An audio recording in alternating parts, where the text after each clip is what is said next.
ما ننسخ من آية أو ننسها نأت بخير منها أو مثلها ألم تعلم أن الله على كل شيء قدير ألم تعلم أن الله له ملك السماوات والأرض وما لكم من دون الله من ولي ولا نصير صدق اللہ العظیم۔ ان آیات مبارکہ کا ترجمہ اگرچہ ہم کر چکے ہیں، لیکن اس کا جو اصل مفہوم ہے اور اس کا پس منظر ہے اس کو سمجھنا ضروری ہے۔ آپ کو معلوم ہے کہ اللہ کا دین آدم سے لے کر این دم تک ایک ہی ہے۔ نوح کا دین، موسیٰ کا دین، عیسیٰ کا دین، محمد کا دین صلی اللہ علیہ وسلم علیہ السلام، دین ایک ہی ہے۔ شریعتوں میں فرق رہا ہے، اور یہ فرق جو رہا ہے اس کا اصل سبب یہ ہے کہ نوع انسانی مختلف اعتبارات سے ارتقاء کی مراحل طے کر رہی تھی۔ ذہنی پختگی، شعور کی پختگی، پھر سوشل ایولیوشن، تمدنی ارتقاء، یہ مسلسل جاری تھا۔ لہذا اس ارتقاء کے جس مرحلے میں رسول آئے اسی کی مناسبت سے ان کو تعلیمات دے دی گئیں۔ ان میں وہ حصے بھی تھے کہ جو ایٹرنل ہیں، جو ہمیشہ رہیں گے، اور ایسے بھی تھے کہ جو اس زمانے کی مناسبت سے تھے۔ اب جب اگلا رسول آئے گا تو ظاہر بات ہے کہ ان میں سے کچھ چیزوں میں تغیر و تبدل ہو جائے گا، کچھ چیزیں نئی آ جائیں گی، کچھ پرانی ساقط ہو جائیں گی۔ یہ پرانی چیزوں کا ساقط ہونا یہ کہلاتا ہے ناسخ ہونا، ناسخ و منسوخ کا مسئلہ، کہ وہ حکم منسوخ ہو گیا اور اس کی جگہ پر کوئی اور حکم آ گیا ہے۔ یا تو اللہ تعالیٰ تعین کے ساتھ منسوخ فرماتے ہیں، یا یہ کہ اس شے کو سرے سے لوگوں کے ذہنوں سے زائل کر دیتے ہیں۔ اعتراض یہ کر رہے تھے یہودی کہ اگر تو یہ دین وہی ہے جو موسیٰ کا تھا تو ظاہر بات ہے کہ پھر شریعت پوری وہی ہونی چاہیے۔ اس کے اعتراض کا جواب ہے جو یہاں دیا جا رہا ہے، اور یہی مسئلہ پھر قرآن میں بھی ہے۔ قرآن کی بھی تدریج کے ساتھ شریعت کی تکمیل ہوئی ہے۔ جیسا کہ میں نے پہلے عرض کیا تھا، شریعت کا بلو پرنٹ آپ کو سورہ بقرہ میں مل جائے گا آگے چل کر، لیکن شریعت کی تکمیل ہوئی ہے سورہ مائدہ میں۔ یہ جو تقریباً 5-6 سال کا وقفہ ہے، اس میں کچھ احکام شروع میں دیے گئے، پھر ان میں رد و بدل کر کے، اور پھر آخر میں الیوم اکملت لکم دینکم واتممت علیکم نعمتی ورضیت لکم الاسلام دینا۔ تو یہ ناسخ و منسوخ کا مسئلہ صرف سابقہ شریعتوں اور شریعت محمدی میں نہیں ہے صلی اللہ علیہ وسلم، بلکہ خود شریعت محمدی میں بھی زمانی اعتبار سے ارتقاء ہوا ہے کہ پہلے شراب کے بارے میں حکم دیا گیا کہ اس کی مضرت زیادہ ہے، گناہ کا پہلو زیادہ ہے، کچھ فائدے بھی ہیں، بس۔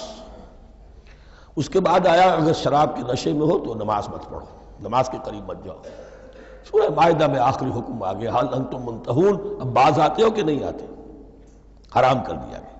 تو یہ تدریجاً ہوا ہے۔ تو ناسخ و منسوخ قرآن میں بھی ہے، اور ناسخ و منسوخ قرآن اور تورات کے مابین بھی ہے۔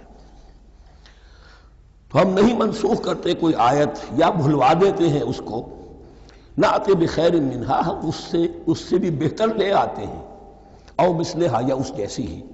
الم تعلم ان اللہ علی کل شیء قدیر، اب یہ کہ یہ تو اللہ کی اتھارٹی ہے، مالک الملک وہ ہے، دین اس کا ہے، اس میں وہ جس طریقے سے چاہے کسی چیز کے اندر تبدیلی پیدا کر دے۔ الم تعلم ان اللہ لہ ملک السماوات والارض ما لکم من دون اللہ من ولی ولا نصیر ام تریدون ان تسألوا رسولکم کما سئل موسیٰ من قبل، کیا تم یہ چاہتے ہو کہ سوال کرو یا مطالبہ کرو اپنے رسول سے بھی اسی طرح کے جس طرح کی باتیں کی گئی تھی موسیٰ سے پہلے؟ مثلا ہم دیکھ چکے ہیں کہ ان سے کہا گیا کہ ہم نہیں مانیں گے جب تک کہ اللہ کو دیکھ نہ لے عیاناً، یا اسی طرح کے اور مطالبے جو حضرت موسیٰ علیہ السلام سے کیے جاتے تھے۔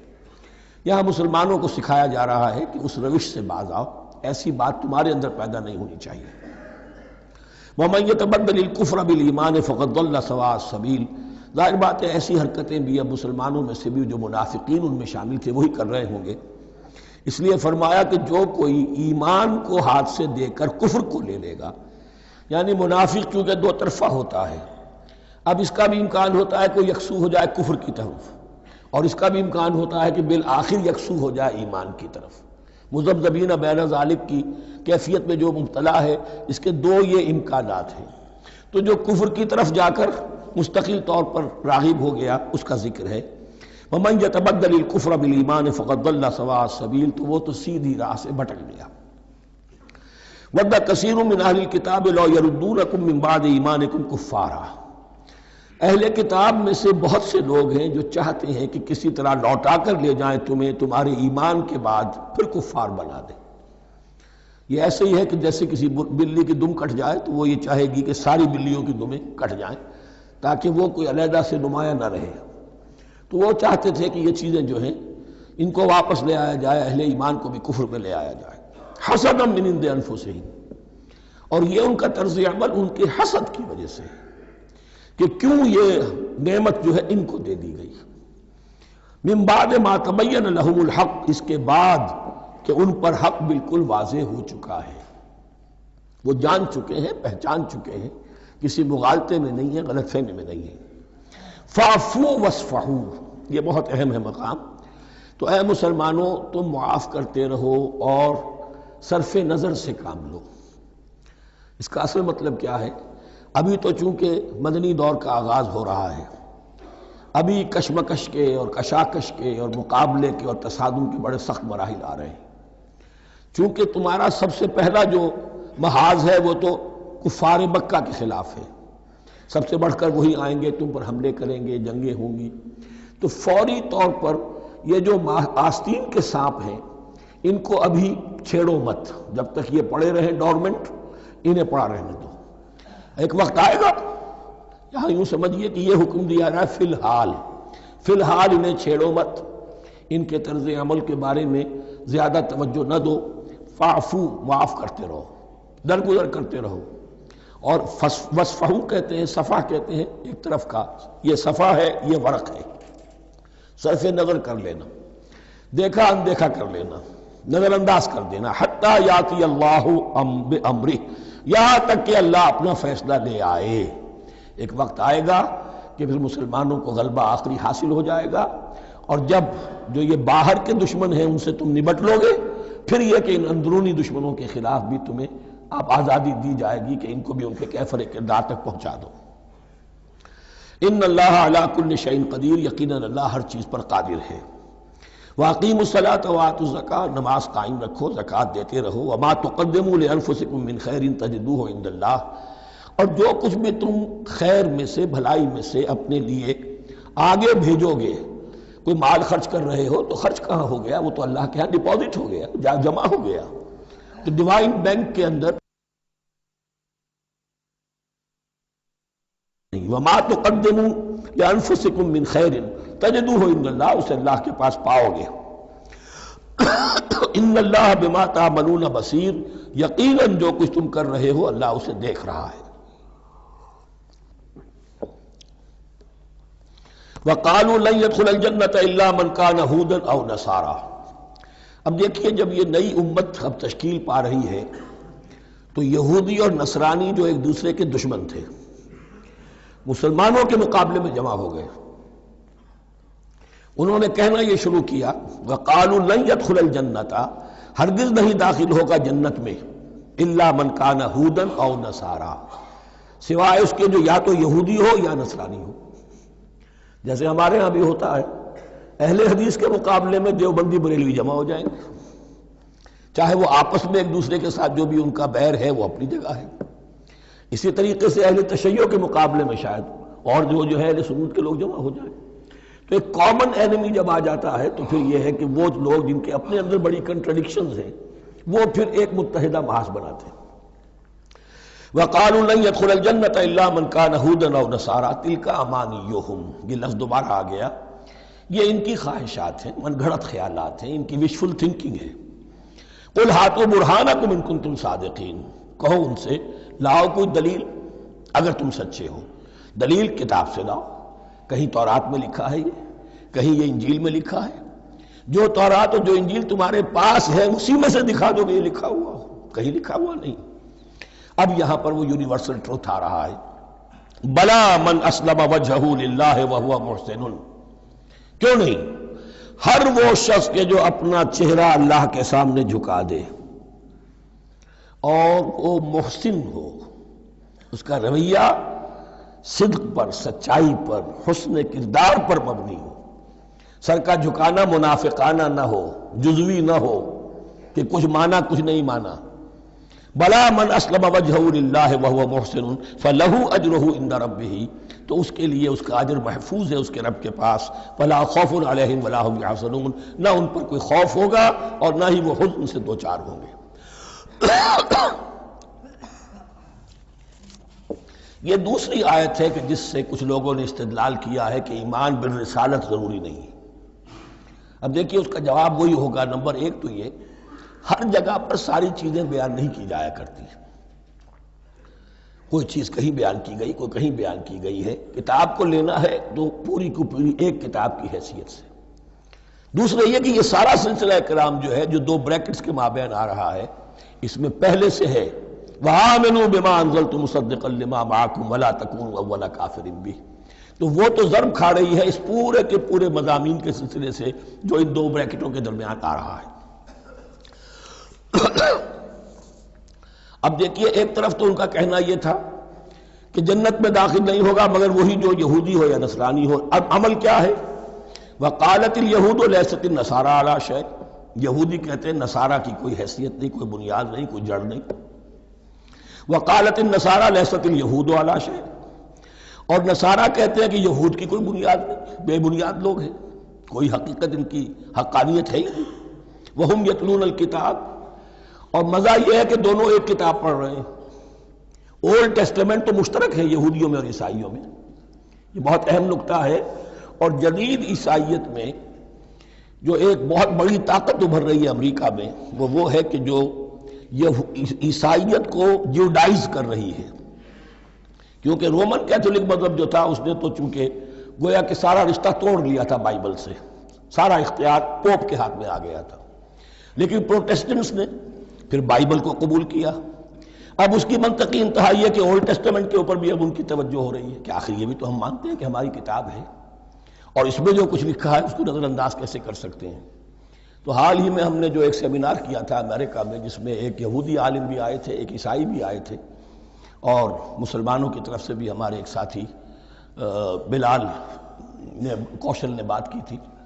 تو وہاں ایک یہودی عالم نے کہا کہ اس وقت اسرائیل کو سب سے بڑی سپورٹ جو مل رہی ہے وہ ان عیسائیوں سے مل رہی ہے امریکہ میں سے، کہ جو اس وقت ایونجلسٹ کہلاتے ہیں وہاں پر، اور جو ایک بڑا فرقہ بن کر ابھر رہے ہیں.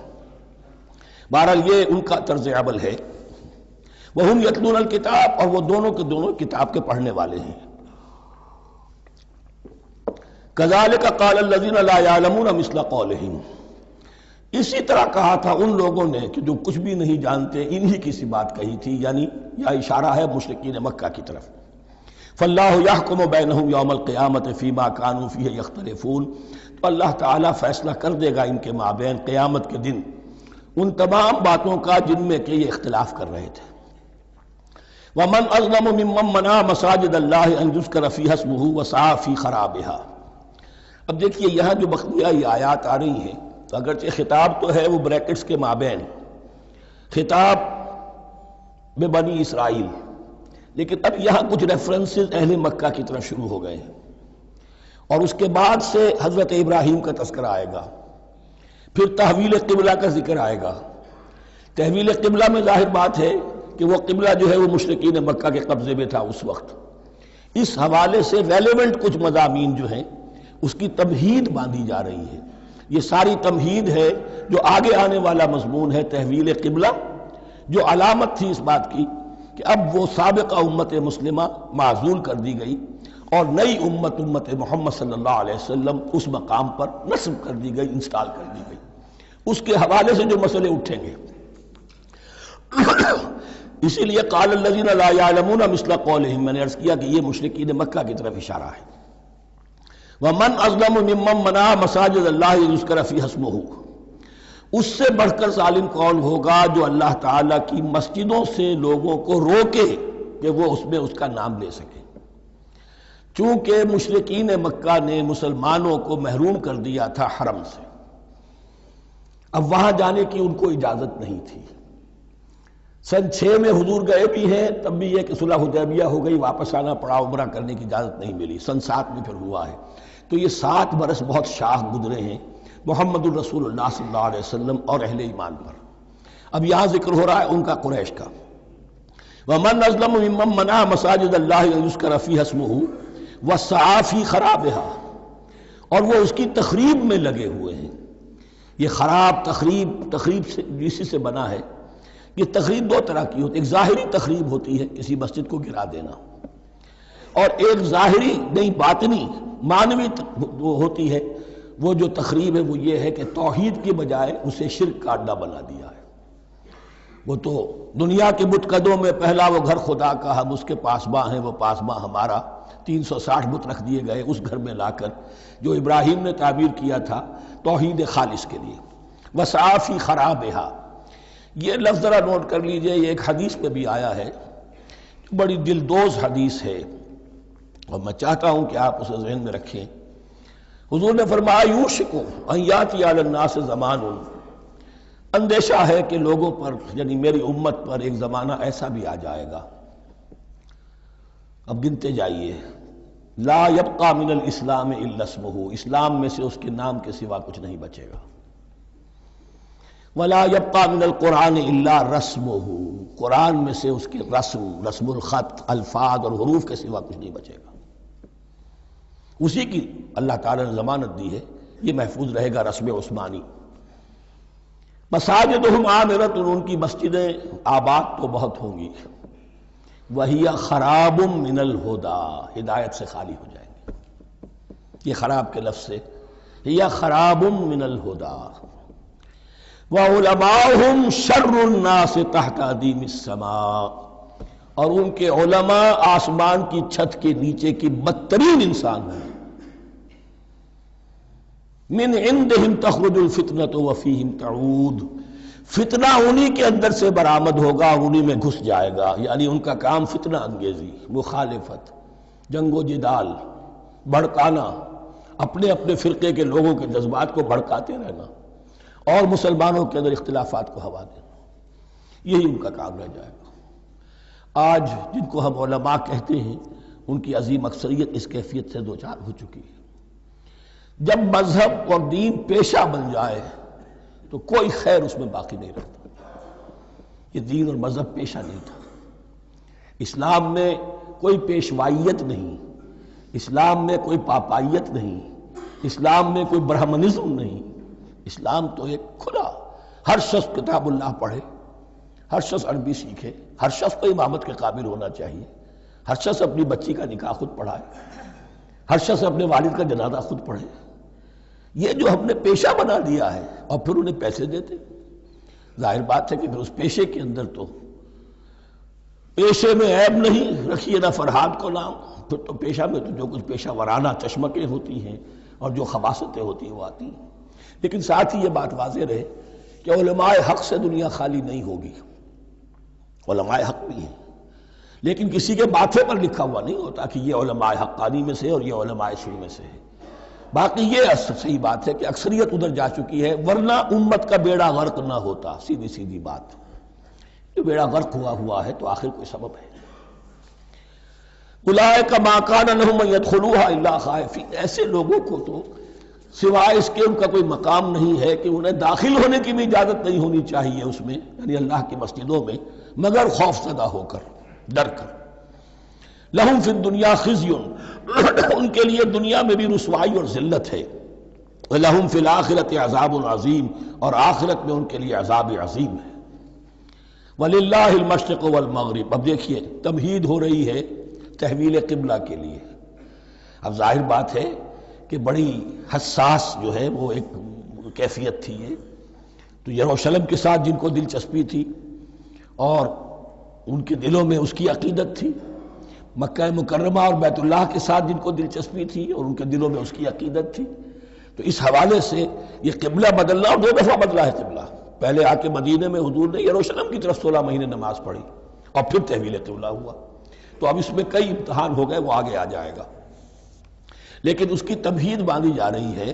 للہ المشرق والمغرب، مشرق اور مغرب سب اللہ کے ہیں، یعنی اگر ہم رخ کرتے ہیں مغرب کی طرف تو اس کے معنی یہ نہیں ہے کہ اللہ مغرب میں ہے، معاذ اللہ، اللہ تو جہت سے، مقام سے ماورا، وراء الورا۔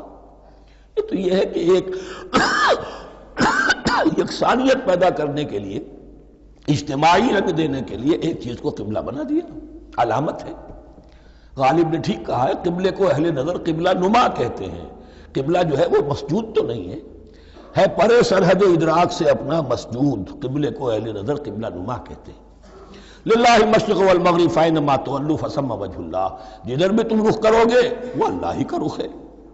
ان اللہ واسع علیم، یقیناً اللہ بہت وسعت والا ہے، بہت وسعت والا ہے، وہ کسی سمت میں محدود نہیں ہے، اور علیم ہے، ہر شے کا جاننے والا ہے۔ دیکھیے یہاں یہ آیت کہہ کے اور چھوڑ دیا مسئلہ، اگلے مسئلے پر آ گئے۔ آگے آپ کو پتہ چلے گا کہ یہ در حقیقت ایک تمہید باندھی جا رہی ہے تحویل قبلہ کے لیے۔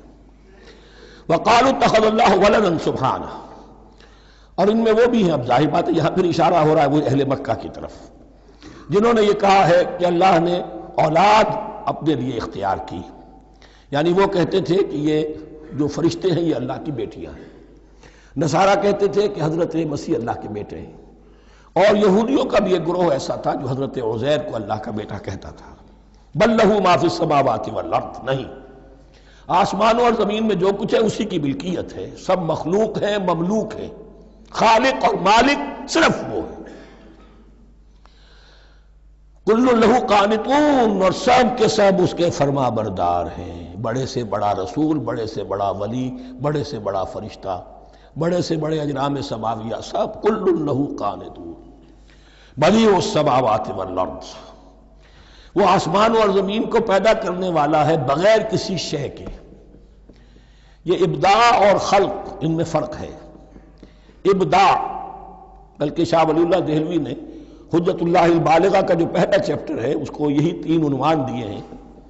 اللہ تعالیٰ کے افعال بنیادی طور پر 3 ہیں، ابداع، خلق، تدبیر۔ ابداع ہے جسے انگریزی میں کہتے ہیں کریشن ایکس نہیلو، عدم محض سے کچھ بنا دیا، کچھ نہیں تھا اور بنا دیا، کن فیکون، یہ ابداع ہے۔ خلق ہے اب ایک چیز سے دوسری چیز بنانا، گارے سے انسان بنایا، یہ تخلیق ہے، آگ سے جن بنا، یہ تخلیق ہے، نور سے فرشتے بنا، یہ تخلیق ہے۔ تو ابداع، بدیع وہ ہے کہ جس نے نئی چیز، اسی لیے بدعت ہمارے ہاں کہلاتی ہے وہ شے جو دین میں نہیں تھی اور خواہ لا کے شامل کر دی گئی، جس کی کوئی جڑ بنیاد دین میں نہیں ہے، وہ بدعت ہے۔ اس سے یہ لفظ بدیع السماوات والارض، وَإِذَا قَضَىٰ أَمْرًا فَإِنَّمَا يَقُولُ لَهُ كُن فَيَكُونُ، اس کی شان تو یہ ہے کہ جب وہ کسی معاملے کا فیصلہ کر لیتا ہے تو بس کہتا ہے کہ ہو جا، اور وہ ہو جاتی ہے۔ وَقَالَ الَّذِينَ لَا يَعْلَمُونَ لَوْلَا يُكَلِّمُنَا اللَّهُ وَتَأْتِينَا آیَةٌ، اور کہا ان لوگوں نے جو علم نہیں رکھتے، یہاں پھر وہی مشرکین مکہ کی طرف روح سخن ہے، کیوں نہیں بات کرتا ہم سے اللہ، اور کیوں نہیں کوئی لے آتا ہمارے پاس کوئی نشانی۔ یہ میں عرض کر چکا ہوں، یہ مضمون جو ہے کہ ان کا مطالبہ تھا بہت شدت کے ساتھ کہ کوئی معجزے ویسے ہی دکھاؤ جیسے تم کہتے ہو کہ عیسیٰ نے دکھائے تھے، موسیٰ نے دکھائے تھے، تو ہمارے یہ مطالبے پورے کر دو، ہم مان لیں گے۔ یہ ذکر آئے گا سورہ انعام میں اور پھر سورہ بنی اسرائیل میں۔ كَذَلِكَ قَالَ الَّذِينَ مِن قَبْلِهِمْ مِثْلَ قَوْلِهِمْ، اسی طرح کی باتیں جو لوگ ان سے پہلے آئے تھے وہ بھی کہتے رہے۔ تشابہت قلوبہم، ان کے دل ایک دوسرے سے مشابہ ہو گئے ہیں۔ قد بینا الآیات لقوم یوقنون، اور ہم نے تو اپنی آیات کو واضح کر دیا ہے ان لوگوں کے لیے جو یقین کرنا چاہیں۔ انا ارسلناک بالحق بشیرا ونذیرا، اے نبی ہم نے آپ کو بھیجا ہے حق کے ساتھ بشیر اور نذیر بنا کر۔ بنیادی حیثیت آپ کی یہ ہے کہ آپ اہل حق کو بشارت دیں، فراح و ریحان و جنت نعیم، فسلام لک من اصحاب الیمین، یہ بشارت دیجئے۔ اور جو غلط راستے پر جائیں، کفر کریں، منافقت میں مبتلا ہوں، ملحد ہوں اور بدعملی کریں، ان کو آپ خبردار کر دیجئے کہ جہنم ان کے لیے تیار کر دی گئی ہے۔ آپ کا کام دعوت ہے، ابلاغ ہے، تبلیغ ہے، نصیحت ہے۔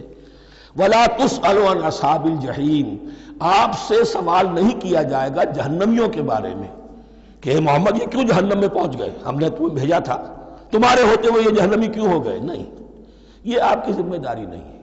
کون جنت میں جانا چاہتا ہے، کون جہنم میں جانا چاہتا ہے، یہ آدمی کا اپنا فیصلہ ہے۔ آپ کا کام ہے کہ حق کو واضح کر دیں، ہاں وضاحت میں کمی نہ رہ جائے، حق واضح ہو جائے، کوئی اشتباہ نہ ہو، بالکل مبرہن ہو جائے، واضح ہو جائے، بس یہ ذمہ داری آپ کی ہے، اس سے زیادہ نہیں۔ یہ مسئولیت جو ہوتی ہے، انسان اگر اپنی اصل مسئولیت سے زیادہ ذمہ داری اپنے سر پر ڈال لے تو اس سے بھی بہت بڑی بڑی گمراہیاں پیدا ہوتی ہیں، اور اس کا جو تذکرہ ہو رہا ہے بڑی گمراہی تو معاذ اللہ وہ تو ہمارے حوالے سے ہوتی ہے۔ ہمارے ہاں کی بہت سی جماعتیں جو ہیں اسی طرح کی غلطیوں کی وجہ سے وہ غلط راستوں پر پڑ گئی، پوری تحریکیں برباد ہو گئی۔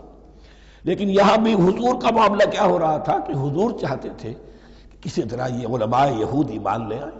بہرحال حضور کے دل میں رغبت، آخر مکے میں آپ تھے تو دعائیں مانگتے تھے، اے اللہ عمرو ابن ہشام اور عمر ابن خطاب میں سے کسی ایک کو تو میری جھولی میں ڈال دیں۔ تو اسی طرح کی دعا آپ نے کی ہوگی۔ فرمایا وَلَن تَرْضَىٰ عَنْكَ الْيَهُودُ وَلَا النَّصَارَىٰ حَتَّىٰ تَتَّبِعَ مِلَّتَهُمْ۔ اے نبی کسی مغالطے میں نہ رہیے، ہرگز راضی نہیں ہوں گے آپ سے نہ یہ یہودی اور نہ نصرانی، جب تک کہ آپ پیروی نہ کریں ان کی ملت کی۔ لہذا امید منقطع کر لیجیے، اس لیے کہ زیادہ امید ہو تو مایوسی ہو جاتی ہے۔ اقبال نے بہت خوب کہا ہے بندہ مومن کے بارے میں، جس کی امیدیں قلیل، جس کے مقاصد جلیل۔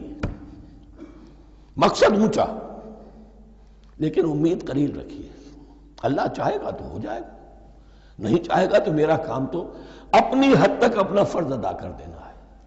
اس سے زیادہ کی جو ہے خواہش اپنے دل میں پالیں گے، کسی اجلت پسندی میں گرفتار ہو جائیں گے، کہیں دائیں بائیں ہک اور کرک کے ذریعے سے کہیں پہنچنے کی کوشش کریں گے اور اپنے آپ کو بھی برباد کر لیں گے۔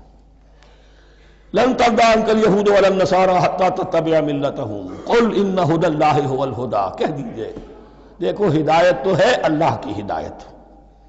وَلَئِنِ اتَّبَعْتَ أَهْوَاءَهُمْ، اور نبی آپ بھی کان کھول کر سن لیں، اگر آپ نے ان کی خواہشات کی پیروی کی، یہاں ہم جوڑ دیں گے الفاظ بالفرض، بفرض محال، اگر آپ نے ان کی خواہشات کی پیروی کی، کچھ چلو لے دو کر معاملہ کر لو، کچھ ان کی بات مانو، کچھ اپنی بات منوا لو۔ یہ مکے میں بھی قریش کی طرف سے بھی آیا تھا کہ کچھ اپنی بات منوا لیجئے، کچھ ہماری مانی، کمپرومائز کیجئے۔ اب ظاہر بات ہے کہ یہاں اب یہود کے ساتھ یہی معاملہ ہے۔ وَلَئِنِ اتَّبَعْتَ أَهْوَاءَهُمْ بَعْدَ الَّذِي جَاءَكَ مِنَ الْعِلْمِ مَا لَكَ مِنَ اللَّهِ مِنْ وَلِيٍّ وَلَا نَصِيرٍ، اور اگر بفرض محال آپ نے پیروی کی ان کی خواہشات کی، اس کے بعد کہ آپ کے پاس علم آ چکا، تو نہیں ہوگا کوئی بھی اللہ کے مقابلے میں آپ کے لیے کوئی مددگار یا حمایتی۔ معاذ اللہ معاذ اللہ، حق کی تلوار بڑی ننگی ہے، اور یہاں اللہ کا عدل یہ فرد سے فرد تک بدلتا نہیں ہے، نہ امت سے امت کی طرف بدلے گا، قوم اور کسی اور قوم سے ایک معاملہ، کسی دوسری قوم سے کوئی اور معاملہ نہیں۔ اللہ کے اصول ہیں، اللہ کے قوانین ہیں، اس کی فطرت ہے، فطرت اللہ التی فطر الناس علیہا، پھر یہ کہ اس کی سنت ہے، لن تجد لسنت اللہ تحویلا ولن تجد لسنت اللہ تبدیلا۔ الذین آتیناہم الکتاب یتلونہ حق تلاوتہ، وہ لوگ کہ جنہیں ہم کتاب دیتے ہیں وہ اس کی تلاوت کرتے ہیں جیسا کہ اس کی تلاوت کا حق ہے۔ اس پر میں نے اپنے کتابچے میں بحث کی ہے، تلاوت کا اصل حق کیا ہے۔ مسلمانوں پر قرآن مجید کے حقوق نامی کتابچہ، اب یہاں پہ تفصیل سے بیان کرنے کا وقت نہیں ہے، لیکن ایک بات جان لیجئے کہ تلاوت کا لفظ جو قرآن کے لیے قرآن نے اختیار کیا، یہ بڑا ذو معنیین ہے۔ تلا یتلو ہم اسے بھی کہتے ہیں پڑھنا، اور تلا یتلو کسی کے پیچھے پیچھے چلنے کو کہتے ہیں۔ والشمس وضحاها والقمر اذا تلاها، سورج کے بعد پیچھے آتا ہے چاند۔ تو یتلو کے معنی کیا ہے؟ when you are reading the book you are following the text۔ بعض لوگوں کو دیکھا ہوگا انگلی ان کی چلتی ہے ساتھ ساتھ، وہ بیچارے زیادہ ماہر نہیں ہیں تو تاکہ نگاہ ادھر سے ادھر نہ ہو جائے، ایک سطر سے دوسری سطر پر نہ پہنچ جائے، انگلی بھی ساتھ ساتھ پھیرتے ہیں، تو فالوئنگ دی ٹیکسٹ۔ لیکن اس تلاوت کا اصل حق کیا ہوگا؟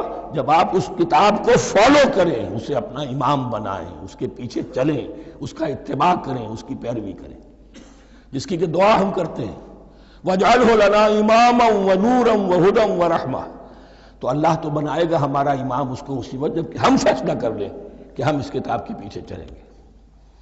الذین آتیناہم الکتاب یتلونہ حق تلاوتہ اولئک یؤمنون بہ، جو اللہ کی کتاب کی تلاوت کا حق ادا کرے اور اس کی پیروی بھی کرے، وہی ہیں جو اس پر ایمان رکھتے ہیں۔ جو نہ تلاوت کا حق رکھتے ہوں ادا کریں، نہ پیروی کریں، وہ دعویٰ کریں کہ ہمارا ایمان ہے تورات پر اور کتاب پر، تو یہ دعویٰ جو ہے جھوٹا دعویٰ ہے۔ میں وہ حدیث آپ کو سنا چکا ہوں، ما آمن بالقرآن من استحل محارمہ، جس شخص نے قرآن کی کسی حرام کردہ شے کو اپنے لیے حلال کر لیا، اس کا قرآن پر کوئی ایمان نہیں۔ وَمَن يَكْفُرْ بِهِ فَأُولَٰئِكَ هُمُ الْخَاسِرُونَ، اور جو اس کا کفر کرے گا تو وہی لوگ ہیں خسارے میں رہنے والے۔ اب وہ بریکٹ بند ہو رہی ہے، وہ آیت کے جو چھٹے رکوع کے شروع میں آئی تھی دوبارہ آ گئی جوں کی توں، یا بنی اسرائیل اذکروا نعمتی التی انعمت علیکم وانی فضلتکم علی العالمین۔ یہ ترتیب ذہن میں رکھیے۔ اور دوسری آیت بھی جو کہ تو صرف یہ ہے کہ ترتیب تھوڑی سی بدلی ہے۔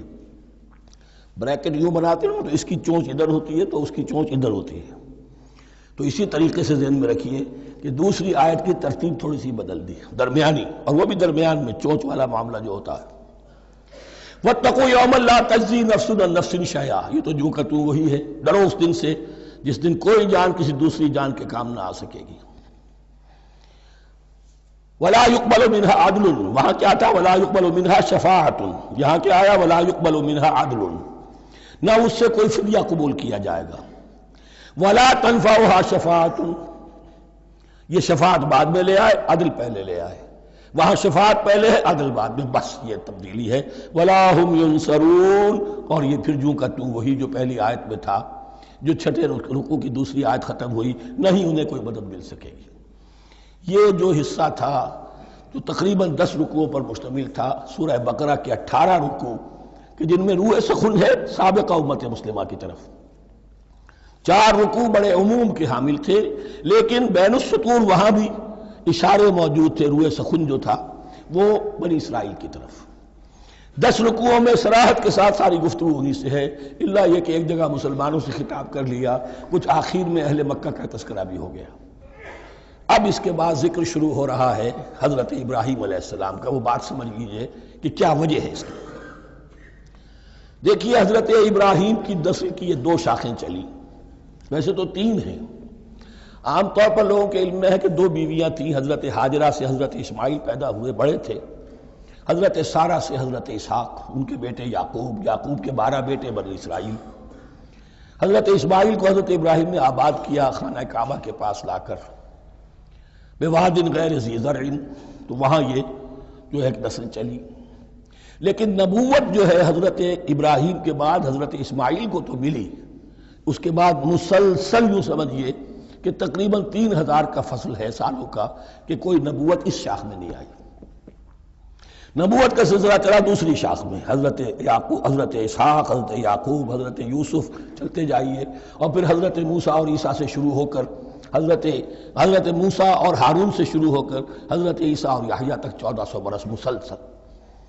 اگرچہ تیسری شاخ بھی تھی، بنو قطورہ کہلاتے، تیسری اہلیہ آپ کی تھی قطورہ۔ بنی قطورہ میں سے ان کی اولاد بڑی کثیر تھی، ان میں سے ایک مدین تھے، مدین یا مدیان، ان میں حضرت شعیب کی بعثت ہوئی تھی۔ حضرت شعیب بھی حضرت ابراہیم کی نسل میں سے ہیں، لیکن بنی مدیان میں سے۔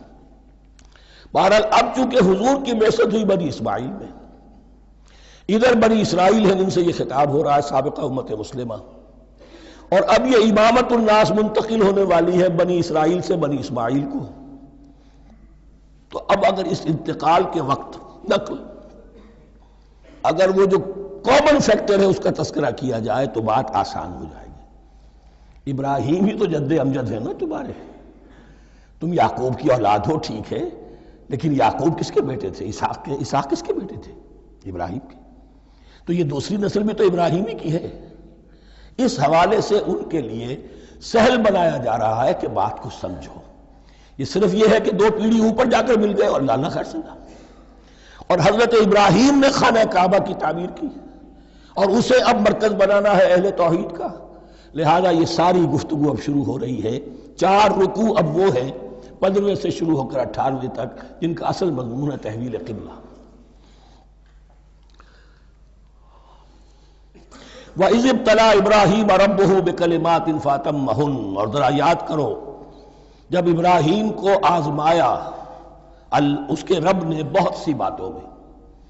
میرا ایک کتاب چاہے حضرت ابراہیم کی شخصیت پر، حج اور عید الاضحیٰ اور ان کی اصل روح، اور اس میں ایک تحریر ہے، ایک تقریر ہے۔ جو تحریر ہے وہ مجھے بہت پسند ہے کہ کیسے کیسے امتحان آئے ہیں حضرت ابراہیم علیہ السلام پر۔ فَأَتَمَّهُنَّ، اب یہ ایک جملے میں ایک پوری داستان ہے۔ اس نے ان سب کو پورا کیا، سب میں پاس ہو گیا، ہر امتحان سے کامیابی کے ساتھ with flying colors ہر امتحان سے نکلے۔ قال انی جاعلک للناس اماما، تب ہم نے کہا اے ابراہیم اب میں تمہیں نوع انسانی کا امام بنانے والا ہوں۔ قال ومن ذریتی، انہوں نے کہا اور میری نسل کے بارے میں بھی یہ وعدہ ہے کہ نہیں؟ قال لا ینال عہد الظالمین، فرمایا میرا یہ عہد ظالموں سے متعلق نہیں ہوگا۔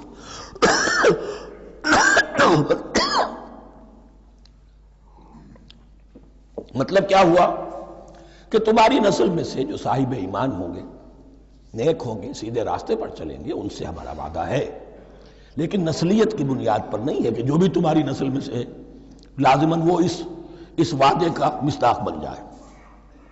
وَإِذْ جَعَلْنَا الْبَيْتَ مَثَابَةً لِلنَّاسِ وَأَمْنًا، اور یاد کرو جب کہ ہم نے گھر کو، اپنے گھر کو، بیت اللہ کو قرار دے دیا لوگوں کے لیے زیارت کی جگہ، لوٹ کے آنے، لوٹ کر آؤ، حج کرو، مثابۃ للناس وامنا، اور اسے امن کا گھر قرار دے دیا۔ واتخذوا من مقام ابراہیم مصلی، اور ہم نے حکم دیا کہ مقام ابراہیم کو اپنی جائے نماز بنا لو، نماز پڑھنے کی جگہ بنا لو۔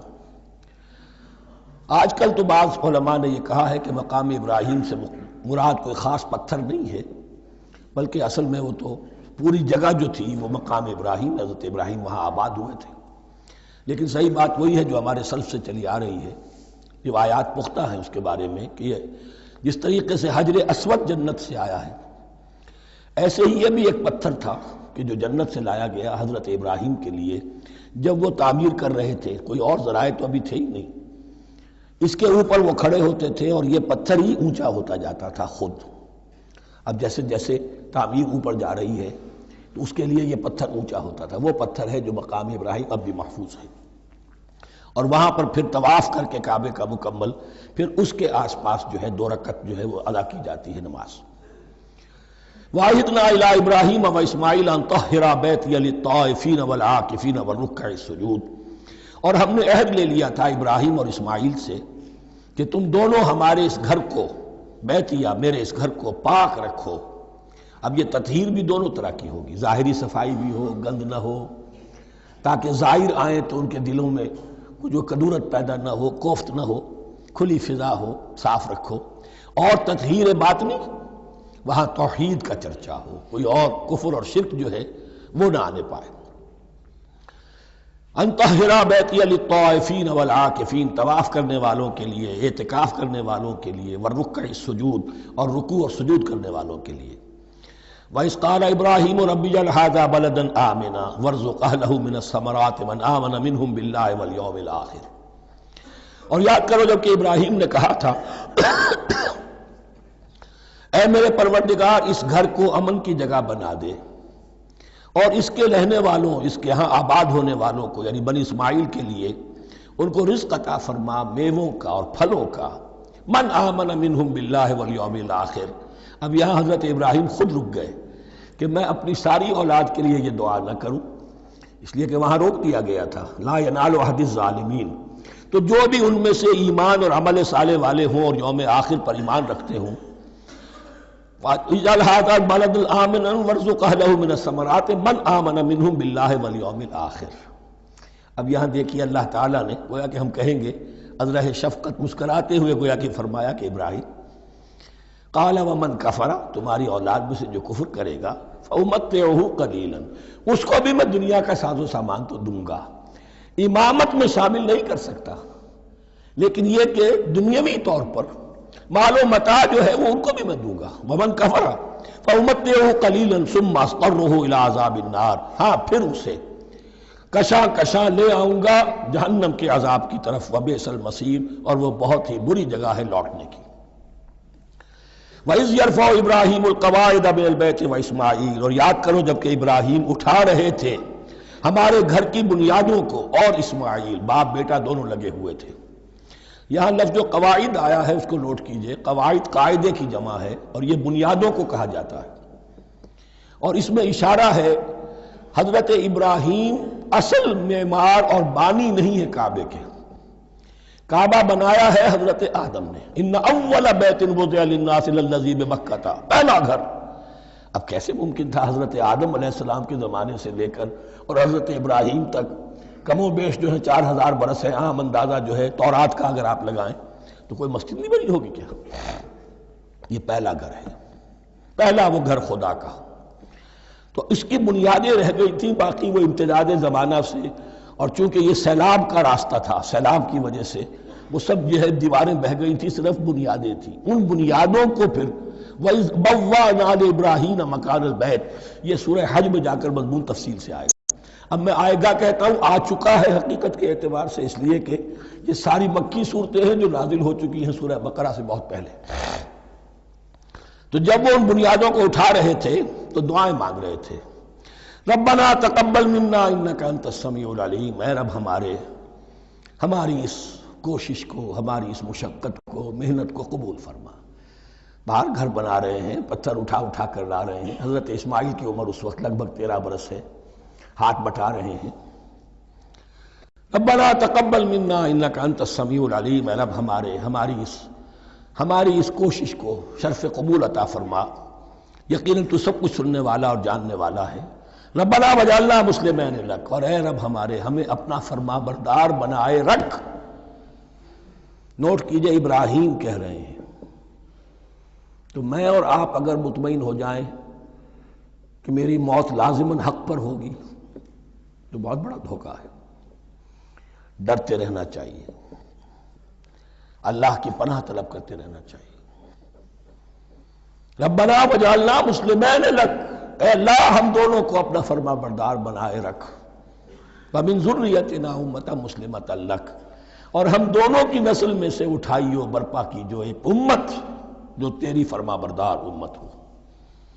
وارنا مناسکنا، اور اے پروردگار تیرا گھر تو ہم نے یہ بنا دیا، اب اس کے جو رسومات ہیں وہ ہمیں سکھا، جو مناسک حج ہیں، ارنا مناسک، اب کیسے حج کریں، کیا آداب ہوں گے، طواف کیسے ہوگا، کیا کریں گے۔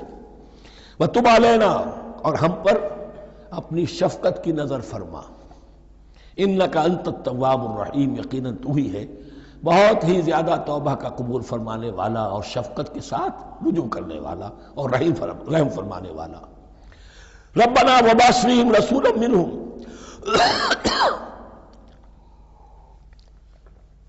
اور اے ہمارے پروردگار ہماری اس نسل میں، اب چونکہ ہماری نسل مراد ہے بنی اسماعیل، بنی اسرائیل اسماعیل کی نسل میں سے تو نہیں ہے نا، یہاں دونوں کی نسل سے مراد ہے تو وہ بنی اسماعیل۔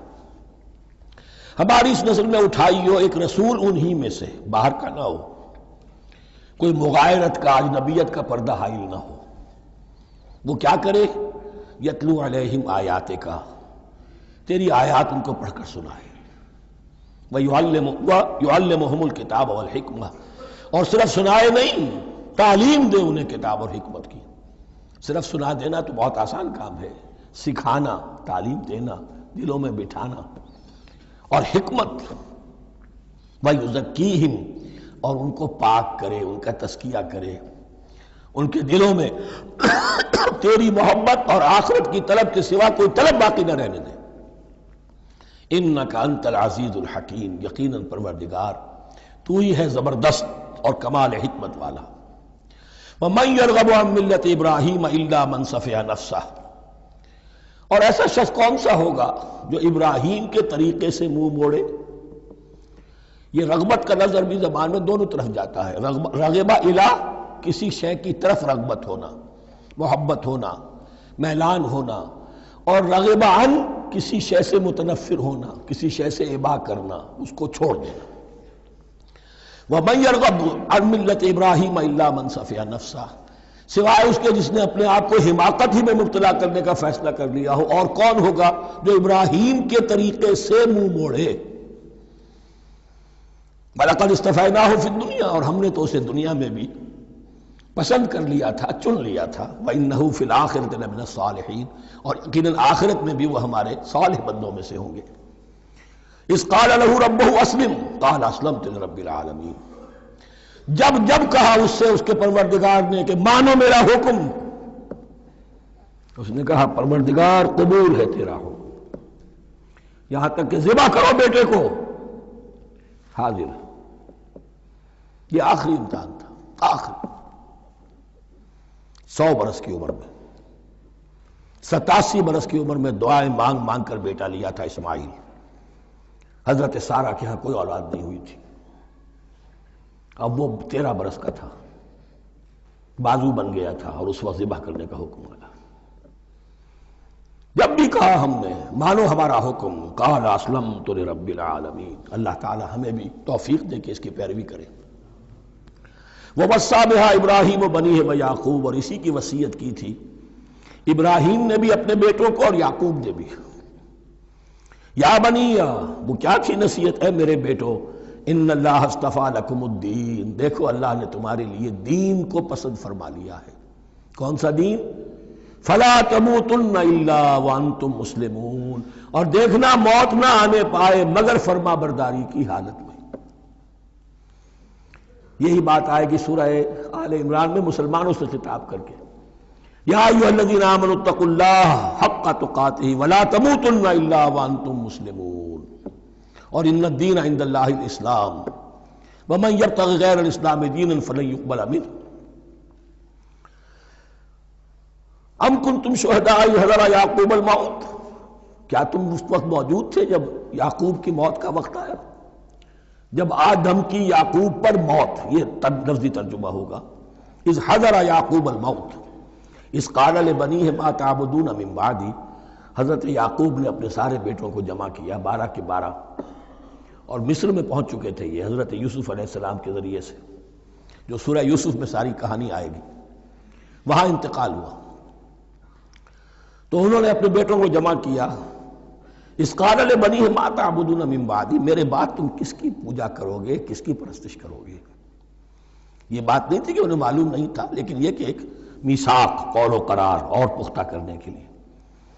قالوا نعبد الہک و الہ آبائک ابراہیم و اسماعیل و اسحاق، انہوں نے کہا کہ ہم پوجیں گے، بندگی کریں گے، پرستش کریں گے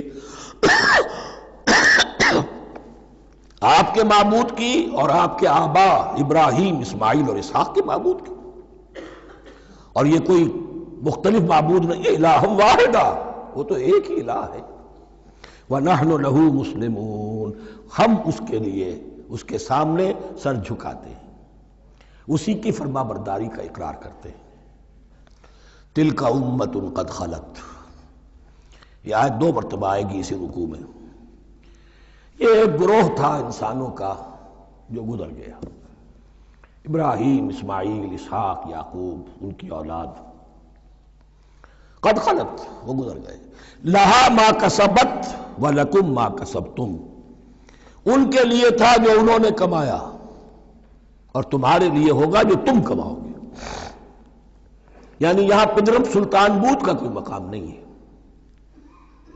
ہر شخص کے لیے اپنا عمل، اپنا ایمان، اپنی کمائی.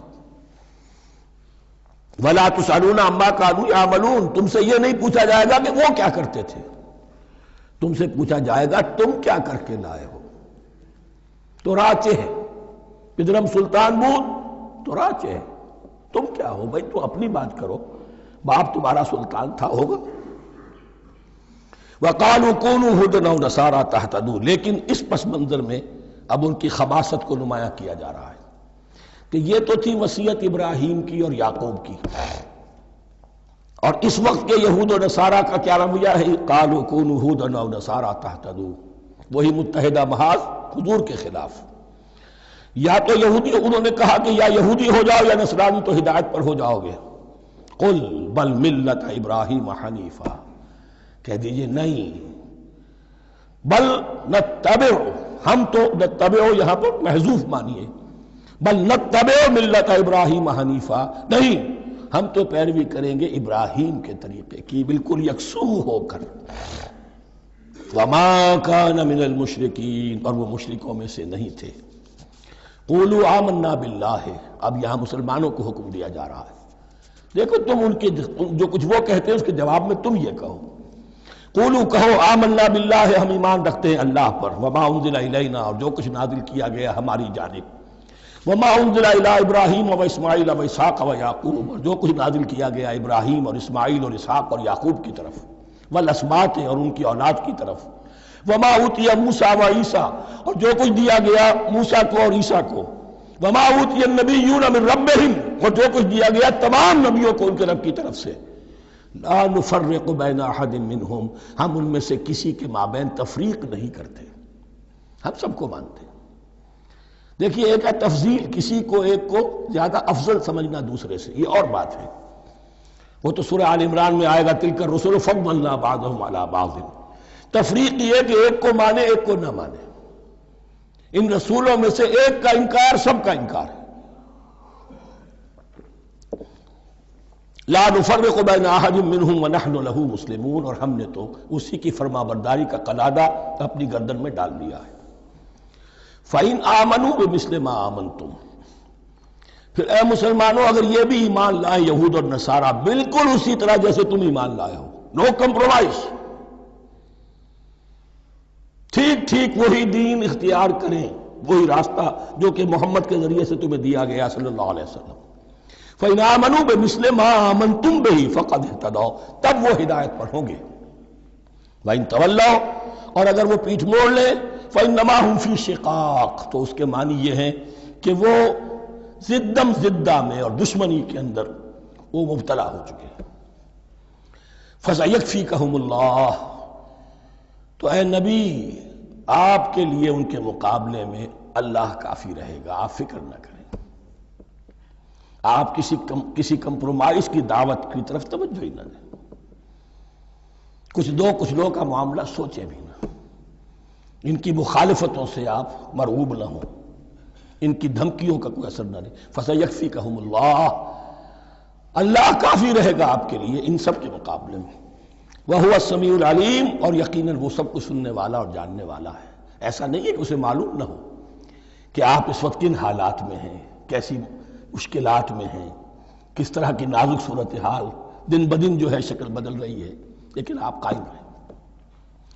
یہ ہے جگہ جہاں پر خون پڑا ہوا ہے، اس نسخے میں جو حضرت عثمان تلاوت فرما رہے تھے، اور اس وقت باغیوں نے انہیں شہید کیا ہے. ان کی زوجہ محترمہ نائلہ، انہوں نے بچانا چاہا ہے تو ان کی انگلیاں کٹ گئیں، اور خون جو ہے وہ فَسَيَكْفِيكَهُمُ اللَّهُ، ان الفاظ پر وہ خون پڑا ہے، وہ دھبا اب بھی موجود ہے. وَهُوَ السَّمِيعُ الْعَلِيمُ، اور وہ سب کچھ سننے والا اور جاننے والا ہے. صبغۃ اللہ، کیا معنی یہاں پر بھی ایک آپ کو محذوف ماننا ہوگا.